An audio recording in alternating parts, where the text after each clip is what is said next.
unnecessary, and it is something he should avoid going into the future. Now, how do you find his general disposition, the speech that he gave, trying to energize the base, and all that happened in Kumasi yesterday?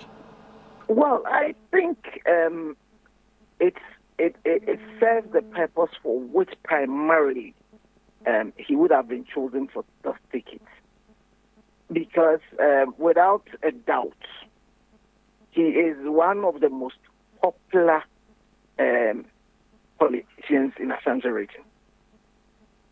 And if you choose such an individual, and looking at his background, I mean, not his background as a medical doctor or even as a minister, but his work with the grassroots. He knows how to ginger the grassroots. That is something that you don't find in Dr. Bawumia, so if I may say so. So you need an individual who can reach out to the grassroots, whether sitting down with them in a joint, whether sitting down, going out with them on the campaign trail, house to house and stuff like that. He is the go-to person. He is very capable in doing that. Because if you talk to people who have worked with him, they swear with their lives as to his hands-on approach to things, especially political stuff. So I believe, by and large, he served that purpose. But he should desist from going on attacks on unnecessary attacks generally, and particularly on attacks that are going to, make him less appealing. And I believe one of them was what he did yesterday. What kind of impact do you reckon this is going to have for the fortunes of the NPP in the upcoming elections?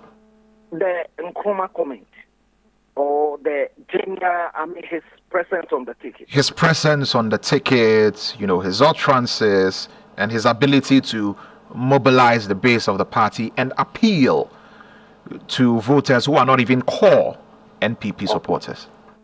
Right. You see, the point is that let's not forget that whichever way you look at what we have come to call the running mate, they still remain the running mate.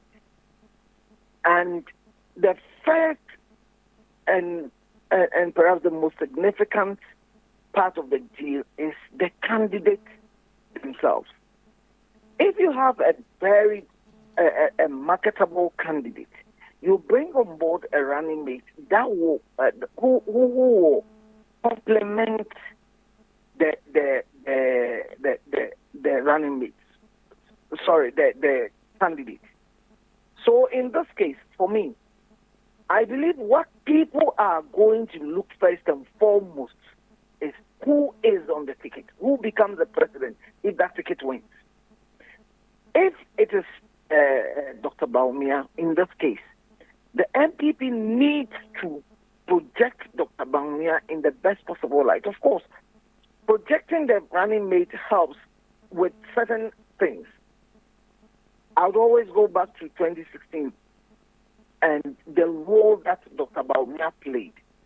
I do believe significantly the NPP have not done well in certain parts of the country, particularly in the northern part of the country. But his presence on the ticket with Akufo-Addo began to shift this. So what I see is that first and foremost, you need to consolidate your base. You need to reach out to certain people. But then your running mate only comes into complement you, and also bringing on board areas that ordinarily the main candidate by themselves cannot carry.